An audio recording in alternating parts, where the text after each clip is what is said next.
कक्षा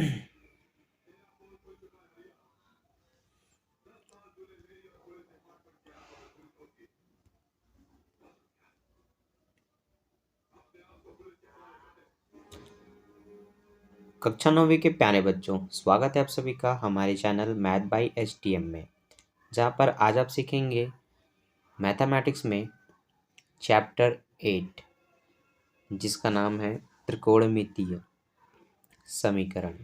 यहाँ पर आपको sine theta, cos theta, tan theta ये सब पढ़ना है। इनके क्वेश्चन लगभग 3 प्रश्नावली में डिवाइडेड हैं, 3 से 4। इनमें से सबसे इम्पोर्टेंट क्या है वो मैं आपको बताने वाला हूँ। इन चारों में सबसे इम्पोर्टेंट है आपका 8.2, क्योंकि यहाँ पर ऐसे क्वेश्चन आते हैं जो 6 नंबर के लायक होते हैं। और आपका चाहे हाफ ईयरली एग्ज़ाम हो चाहे फाइनल एग्ज़ाम हो, यहाँ से 6 नंबर के क्वेश्चन हमेशा उठते हैं। दूसरे 6 नंबर के क्वेश्चन 2 अध्याय और 3 अध्याय से आने रहते हैं। तो या तो चैप्टर 8 या तो चैप्टर 2 एंड 3, तो ये तीनों चैप्टर आपको पता होना चाहिए अगर आप 6-6-12 नंबर पाना चाहते हैं। 2 क्वेश्चन बनाएंगे और 12 क्वेश्चन पाएंगे अगर आप चाहते हैं। तो फिर आज का वीडियो आपके लिए बहुत इंपॉर्टेंट है, क्योंकि वो आईएमपी क्वेश्चन क्या है, सॉल्व कैसे करना है आपको वो सीखना है। फिर वैसे जितने भी क्वेश्चन आ जाए आपसे सारे क्वेश्चन बने।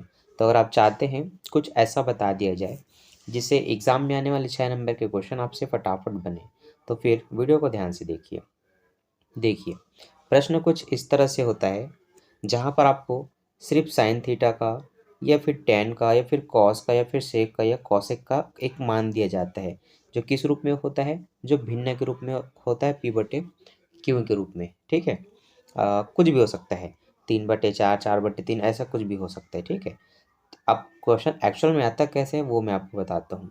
ठीक है, मान लेते हैं मैंने टैन थीटा का मान दिया आपको 3/4।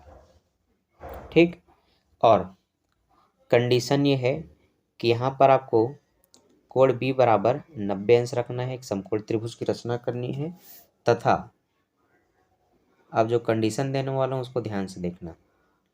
Sign theta minus cos theta बटे sine theta plus cos theta, ये मैंने कंडीशन रख दिया। ठीक है, तो बताओ क्या आएगा। तो आपको सबसे पहले तो टेन थीटा की सहायता से एक और मान ज्ञात करना है, ताकि फिर उसमें आप साइन कॉस कुछ भी हो उसका मान आप रख सकें।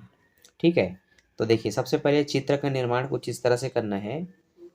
इस चैप्टर में आपको समकोण त्रिभुज बनाना है, तो ये जो रचना हो रहा है ए बी सी, इसको हम कहते हैं समकोण त्रिभुज। समकोण त्रिभुज की परिभाषा पता होनी चाहिए, ये 90 अंश का कोण बनाता है। ठीक है, तो प्रश्न में कहा है बी पर बनना चाहिए, या बी एक समकोण है ऐसा बोला जाएगा, उसका मतलब ये है कि वहाँ की 90 अंश का कोण बन रहा है। तो यहाँ पर आपको क्या करना है, यहाँ पर आपको 90 अंश दर्शाना है। ठीक, अब इस त्रिभुज में सारी अलग अलग जो आप देख रहे हैं नीचे दाएं बाएं, इनका नाम है। नीचे वाले को हम आधार कहते हैं, इस वाले को हम कर्ण कहते हैं, और ये जो है आपका इसको हम लंब कहते हैं।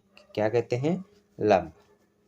तो टेन का मान आपको पता होना चाहिए। हिंदी में मैंने कुछ मान आपको बताया था, तो आपको नहीं पता तो चलो अब ध्यान से देखना, मैं नीचे में लिख रहा हूँ। टेन का होता है लंब बटे आधार।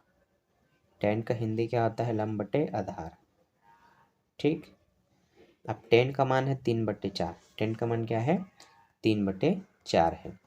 तो आपको पता होना चाहिए, आपको इसका हिंदी क्या है वो ध्यान में रखना है। नहीं है तो फिर आप ऐसे याद करके लिख लेंगे। उसके बाद आपको जो चित्र बनाने को कहा था, वहाँ पर आपको नंबर से यहाँ डालने हैं। अब चूंकि आपका जो ए और बी है ये लंब कहलाता है, तो आप कहेंगे ए बी बराबर 3, तो आपको यहाँ पर 3 रख देना है। ठीक है, और आधार है आपका बी सी, तो आप कहेंगे बी सी बराबर 4, तो यहाँ आपको 4 लिखना है। आपको ज्ञात करना है ए सी। क्या ज्ञात करना है? ए सी। ए सी मतलब कर्ण। ठीक है, तो आप लिखेंगे समकोण त्रिभुज ए बी सी में ए सी या कर्ण ज्ञात करने के लिए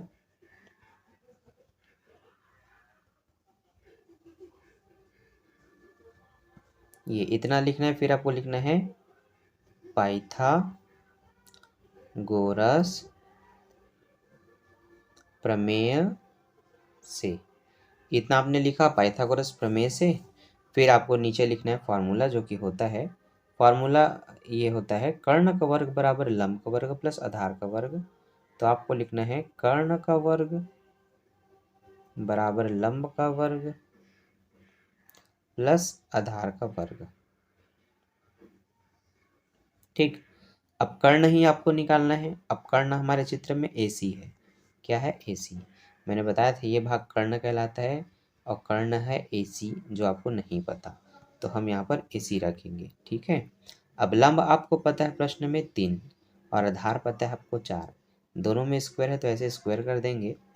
3 को आप 2 बार गुणा करेंगे, क्योंकि घात 2 का मतलब होता है ये संख्या 2 बार है, तो 3 2 बार होगा और आपस में गुणा करेगा तो 3 तिया 9 हो जाएगा। 4 की घात 2 मतलब 4 भी ऐसे 2 बार है और 4 चौक होता है 16। तो यहाँ पर 4 का 16, 3 का वर्गमूल 9 आएगा। ठीक है, तो ये 16 9 कैसे आया?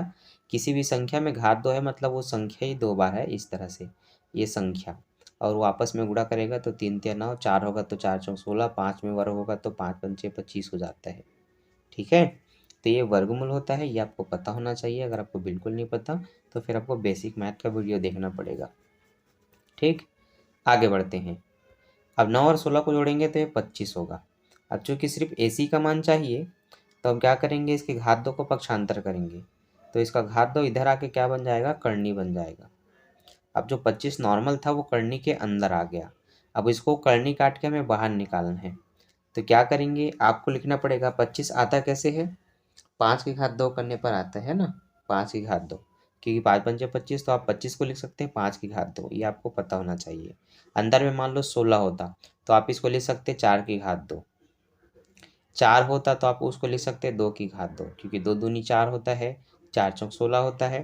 तो जो संख्या 2 बार किसी के गुणज में आती है और वो संख्या करनी के अंदर है, तो उसको गुणज आपको पता है तो आप वो लिख करके इनको सॉल्व कर सकते हैं। मान लेते हैं आपको ये नहीं पता, तो फिर आपको लघुत्तम निकालना है। जैसे कि 25 था, लघुत्तम निकालेंगे, 5 पंचे 25, 5 एकम 5, 5 कितनी बार आया? 2 बार आया। तो चूंकि 5 2 बार है तो आप इसको एक बार 5 की घात 2 लिख सकते हैं, वही मैंने किया यहाँ पर। अब घात 2 से ऐसे करनी कट जाती है, इसका मतलब 5 बाहर आएगा और यही AC का मान है। अब आप यहाँ पर ऊपर बता सकते हैं कि जो आपको ज्ञात करना था कर्ण, वो कितना है? वो 5 है। ठीक, तो चलो मैं उसी कलर में लिख देता हूँ ताकि समझने वालों को भी आसानी हो। ये 5, ये 3 और ये 4। अब चूंकि हमें सब कुछ पता है तो हम अपने कंडीशन को सॉल्व कर सकते हैं। प्रश्न में कंडीशन क्या था? कंडीशन ये था साइन और कॉस को घटाना है, लेकिन नीचे साइन और कॉस को जोड़ना है। ठीक है, तो आपको नीचे आना है और लिखना है साइन थीटा बराबर लंब बटे कर्ण। ये आपको पता होना चाहिए। साइन थीटा बराबर होता है लंब बटे कर्ण, कॉस बराबर होता है आधार बटे कर्ण। तो लंब और कर्ण, तो आपके चित्र में लंब क्या था? 3 था, आधार 4, कर्ण 5 था। ठीक है, तो आप लिखेंगे लंब का मान 3, ये कर्ण है तो नीचे लिखेंगे आप 5। अब आपको कॉस का मान चाहिए, क्योंकि एक बार इनको जोड़ना है एक बार घटाना है, तो कॉस का मान होता है आधार बटे कर्ण। अब आधार प्रश्न में 4 है, कर्ण प्रश्न में 5 है। ठीक है, अब जो कंडीशन है प्रश्न का वो ये है कि sine theta minus cos theta और sine theta plus cos theta. यहाँ पर मैं बताना चाहूँगा, साइन का मान हमें पता चल गया 3/4, सॉरी 5, तो यहाँ पर हम साइन की जगह 3/5 रख रहे हैं। कॉस का भी मान पता है 4/5, तो यहाँ पर हम रखेंगे कॉस की जगह 4/5। ठीक है, तो करना क्या है, जब आपने साइन कॉस का मान निकाल लिया तो यहाँ दोनों जगह साइन और कॉस है तो उसके जगह उसके मान को रख दो, 3/5 4/5 को। ठीक, नीचे में क्या करना है, इनको प्लस करना है, तो वही 3/5 जो साइन का मान है और जो कॉस का मान है 4/5, इनको प्लस करेंगे। अब दोनों के हर समान है ऊपर में, तो 5 को एक बार लिखा जाएगा, 3 से 4 घटाया जाएगा, इसके 3 और इसके 4 को। नीचे में भी 5 हर समान है तो एक बार 5 ऐसे लिखा जाएगा, 3 और 4 जुड़ेगा तो 3 + 4 लिखना है। आगे आप इसका अगले स्टेप समझेंगे कि 4 में आप 3 घटाएंगे तो -1/5 बचेगा, और 4 और 3 जोड़ेंगे तो ये 7/5 होगा। इसके बाद आपको पता है -1 में गुणा करना है 5 का, तो ये ऊपर आ जाएगा। फिर 5 का गुणा करना है 7 से, तो ये 5 गुणी 7 होगा। ये दोनों आपस में कटेंगे, फिर आपको पता है ऊपर में -1 बचा है, नीचे में 7 बचा है। ये आपका आंसर है। ठीक, तो फाइनल आपका आंसर ये आने वाला है, पर बना कैसे है फिर से शुरू से देखो। ठीक, एग्जाम में प्रश्न tan या cot या cos किसी एक के बराबर में एक मान दिया रहेगा भिन्न के रूप में, बटे के रूप में। मैंने आपको शुरू से बताया था। अब इसमें कौन से कोड में 90 अंश का कोड बन रहा है, सम कोड, वो आपको देखना पड़ेगा। कोड सी को बोला जा रहा है कि कोड बी को बोला जा रहा है। जिसको भी बोला जाएगा आपको उसको यहाँ रखना होता है। ठीक है, बाकी नाम इधर रहेंगे, पर जहाँ पर सम कोड बनता है उसको आपको यहाँ रखना पड़ेगा। ठीक है, आगे बढ़ते हैं। कंडीशन ये था कि साइन थीटा और कॉस थीटा को घटाना है और उसके बटे में साइन और कॉस को जोड़ना है, फिर दोनों को आपस में डिवाइड करना है। तो हमें अभी सिर्फ 2 मान पता है, क्योंकि साइन या कॉस है जिसका भी मान दिया रहे, हमें लंब बटे कर्ण या आधार बटे कर्ण 2 ही चीज़ पता होगा। हमें तीनों मान नहीं पता। लेकिन किसी त्रिभुज की अगर आपको 2 भुजा का मान पता है तो तीसरी भुजा का मान आप निकाल सकते हैं। किस सहायता से? पाइथागोरस प्रमेय की सहायता से। तो आपको सबसे पहले करना क्या है, प्रश्न में जो आपको टेन या साइन का मान दिया उसको लिखना है। तो हमें मान दिया है टेन का 3/4। हमने लिखा टेन बराबर उसका हिंदी लंब बटे आधार। ये पता होना चाहिए आपको। नहीं पता है फॉर्मूला तो बुक में दिया है, आप पहले इसको याद करेंगे। यह मेरे पहले ही वीडियो मैंने जो अपलोड कर दिया साइन कॉस पे, उसको देखेंगे। ठीक है, तो मैंने यहाँ पर लिखा टेन का हिंदी लंब बटे आधार। लंब आपका ऊपर वाला 3 हो जाएगा, आधार आपका नीचे वाला 4 हो जाएगा। तो ये तो 3/4 1/2 जो भी है दिया रहेगा, लेकिन आपको इसको देख के पता होना चाहिए वो लंब है कि आधार है। नहीं पता तो आपको ऐसे ही उसका हिंदी लिखना होता है। साइन होता तो आप यहाँ लंब बटे कर्ण लिखते, टेन है तो आपने यहाँ लंब बटे आधार लिखा। ठीक है, अब हमने देखा कि जब हमें पता चल गया ये लंब है ये आधार है, तो हमने एक त्रिभुज बनाया। इस त्रिभुज में ए बी लंब है, ये वाला हिस्सा लंब कहलाता है, ये वाला हिस्सा कर्ण, ये वाला हिस्सा आधार कहलाता है। तो लंब को लंब के जगह रखे, आधार को आधार के जगह रखे। कर्ण नहीं पता था तो वो हमने निकाला। तो मैंने कहा जब किसी त्रिभुज की 2 भुजा पता हो, तीसरी भुजा निकालना हो, तो आपको फार्मूला लगाना होता है पाइथागोरस प्रमेय का। लेकिन उससे पहले आप बताएंगे इस चित्र के माध्यम से ए बी का मान 3 है, बी सी का मान 4 है और ए सी आपको निकालना है। और ए सी निकालने के लिए समकोण त्रिभुज ए बी सी में हमने लिखा कर्ण ज्ञात करने के लिए पाइथागोरस प्रमेय से, जिसका मतलब होता है कर्ण का वर्ग बराबर लंब का वर्ग प्लस आधार का वर्ग। कर्ण आपको निकालना है जो कि आपका ए सी है, तो आपने ए सी का स्क्वायर लिखा। ये ए सी कहाँ से आया, तो देखो ये हिस्सा कर्ण है और ये है ए से सी। ठीक है, ए बी का मान आपको 3 पता है और बी सी का मान आपको 4 है। तो आपने ए बी के जगह 3 का वर्ग लिखा, बी सी के जगह 4 का वर्ग लिखा। 3 को आप 2 बार गुणा करेंगे, 3 दूनी नहीं 3 को ही 3 के साथ गुणा, तो 3 तिया 9, 4 चौक 16, 9 और 16 जोड़ेंगे आपस में प्लस है तो 25 हुआ। घात 2 इधर आएगा तो ये घात 2 इधर आके कर्णी बनता है हमेशा। घात 3 भी रहेगा तब भी कर्णी हो जाएगा, लेकिन यहाँ 3 लिखना पड़ेगा।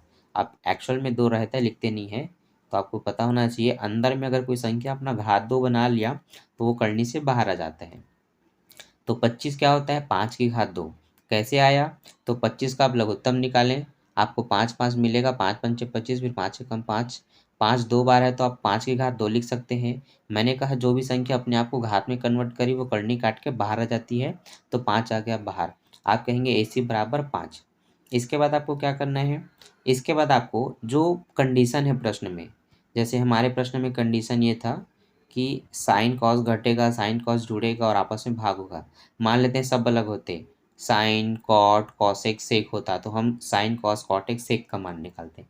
लेकिन सिर्फ साइन कॉस दिया गया है प्रश्न में, तो हमने तीसरी भुजा का मान ज्ञात करने के बाद लिखा साइन का हिंदी लंब बटे कर्ण, कॉस का हिंदी आधार बटे कर्ण। ये इसलिए लिखा ताकि आपको पता नहीं हो तो पता होना चाहिए, और ऐसा आप भी एग्जाम में लिख सकते हैं। फिर बराबर में आपको जो भी पता है चित्र के माध्यम से, लंब आपको पता है 3, ऊपर आपने देखा, कर्ण आपने अभी निकाला 5 तो आपने 5 रखा। कॉस का मान होता है आधार बटे कर्ण, तो आधार आपका 4 है और कर्ण अभी आपने 5 निकाला। इस तरह से जब आपने साइन कॉस का मान निकाल लिया तो अब कंडीशन को उतारो। कंडीशन क्या था, साइन और कॉस घटेगा, साइन और कॉस जोड़ेगा। तो साइन का मान 3/5, कॉस का मान 4/5। साइन का मान 3/5, कॉस का मान 4/5। ऊपर में माइनस चिन्ह लगाया, नीचे में प्लस चिन्ह लगाया। जोड़ने के लिए आपको चेक करना है हर समान है कि नहीं। अगर हर समान है तो एक बार लिखो, 3 और 4 प्लस होगा तो जुड़ेगा, माइनस होगा तो घटेगा। यहाँ भी हर समान था, एक बार लिखा, सॉरी हर समान है एक बार लिखा, 3 4 जुड़ेगा तो 3 + 4 लिखा। इसके बाद 5 का 5 है, 4 में 3 जुड़ेगा घटेगा, -1 आएगा। 4 3 7 हुआ, बट्टे 5 का 5। अब पहला और पांचवा एक चौथा एक साथ रहेगा, तो एक गुणित हमने ये वाला 5 लिखा और 5 गुणित 7 नीचे में लिखा। इससे हुआ का 5 से 5 कट गया, -1 और 7 बचा, तो आपने कहा ये आपका आंसर है। ठीक है, तो ऐसे बहुत सारे प्रश्न आपको दिए जाएंगे। ठीक है, और ऐसे ही कंडीशन दिए जाएंगे। आपको करना क्या है, सारे प्रश्नों में एक चीज़ कॉमन मिलेगा आपको, क्या? इसमें 2 भुजा बस पता रहेगी, तीसरी भुजा आपको निकालना पड़ेगा। फिर वो चाहे आपको धार ना पता हो, लंब ना पता हो या कर्ण ना पता हो, लेकिन 2 चीज़ पता रहेगा। वो चाहे ये दोनों पता हो तो ये निकालना हो, चाहे ये दोनों पता हो तो ये निकालना हो। जिसके लिए जो पाइथागोरस का मैंने अभी सीन यहाँ क्रिएट किया, ये आपको हर प्रश्न में करना अनिवार्य है। अब आगे जो प्रश्न होता है वो डिपेंड करता है कि कंडीशन कैसा है। अब कंडीशन कुछ अलग अलग तरह के हो सकते हैं, जो कि मैं आपको भी बताता हूँ देखने के लिए, सीखने के लिए। देखिए, कंडीशन ऐसा भी हो सकता है कि sine square minus cos square divided by cosec square. ठीक, ये भी एक कंडीशन है। या मैं बोल सकता हूँ 5 cos theta -2 sine theta divided by 4 sec theta. ठीक, ऐसा भी हो सकता है। तो कंडीशन बच्चों कैसा भी हो सकता है। आपको करना क्या है, आपको किसी भी एक का मान पता है, मान लेते हैं प्रश्न में 10 का ही मान दिया हो, तो उसमें आपको लंब या आधार पता है, कर्ण नहीं पता, तो ये निकालने के लिए आप पाइथागोरस प्रमेय का इस्तेमाल करते हैं। वो निकल गया तो फिर जो भी चीज़ कंडीशन में है उनका मान निकाल लो। आपको अगर हिंदी वर्जन याद है तो, और उतना भी याद है तो फिर बस फटाफट आप मान निकाल ले तो रखो। गुणा होगा तो गुणा करो, जोड़ना होगा तो जोड़ो, घटाना होगा तो घटाओ, बस फिर डिवाइड करके आंसर आ जाएगा। तो इस पर ऑलरेडी एक वीडियो बन चुका है, पर चूंकि आपका अभी हाफ ईयरली एग्जाम आने वाला है तो मैंने कुछ 6 नंबर के क्वेश्चन सोचा आपको बता दूँ। ठीक है, बाकी के वीडियो आपको कल मिलेंगे। तो अभी के लिए बाय, थैंक्स फॉर वॉचिंग। इसको देख करके एग्जाम्पल बुक का बनाइए और फिर क्रियात्मक प्रश्न बना बना करके देखिए। ठीक है, ना बने तो कमेंट करके अपने डाउट पूछ सकते हैं। बाकी इसके वीडियो आपको अभी डे बाय डे मिलते रहेंगे। Bye bye.